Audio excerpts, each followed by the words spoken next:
So here's the process. Here's how it works. In a moment, not yet, I'm going to kind of tell you how you'll go through it. You'll imagine rising way up in the air, almost as if you were in the release position, like we were doing from yesterday. So you imagine rising up in the air, and you'll construct down below you and in front of you a stage in your mind's eye. So construct a big stage, and we'll invite certain people out to that stage. I'll call them out in groups. I'm just going to call everybody out. Why not? So we'll call people out to the stage. At that point, I'm going to have you have a conversation with them in your mind. So something to the, I'll lead you through that conversation. But you'll have the option at that point as to whether or not to have them remain on the stage. If you choose to have them remain on the stage, that means you want to cut the energetic ties, either for the purpose of reconnecting anew or for the purpose of letting them go permanently. If you choose not to have them remain on the stage, that means, you don't want to cut the energetic ties at this point. You want to leave it just the way it is, which is fine as well. So that'll be your choice to either have them stay or not. If you have them stay, it's because you're going to cut the energetic ties permanently or for the purpose of reconnecting anew. At that point, I'll have you have a deeper conversation with them, something to the extent of, I forgive you, do you forgive me? And just notice that you can get forgiveness both ways.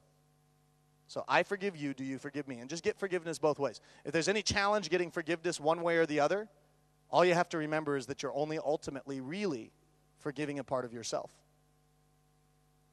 You're only ultimately really forgiving a part of yourself. So I forgive you, do you forgive me? And just notice that you can get forgiveness both ways. Now, at this stage in the game, you may notice the thin, wispy, ethereal, spiderwebby-like substance that attaches you to them. Might look like an umbilical cord of some sort.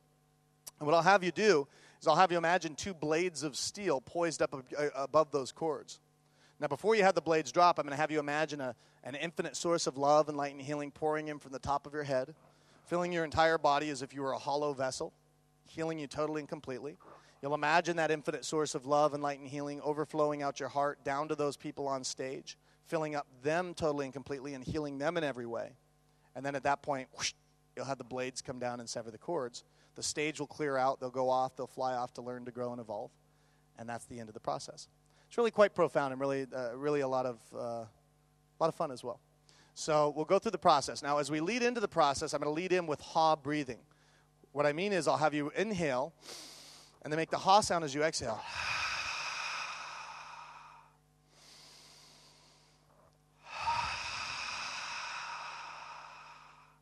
I'm going to have you do that at a 1 to 2 ratio. So we'll inhale to the count of 1, we'll exhale to the count of 2. Why do we do the breathing leading in?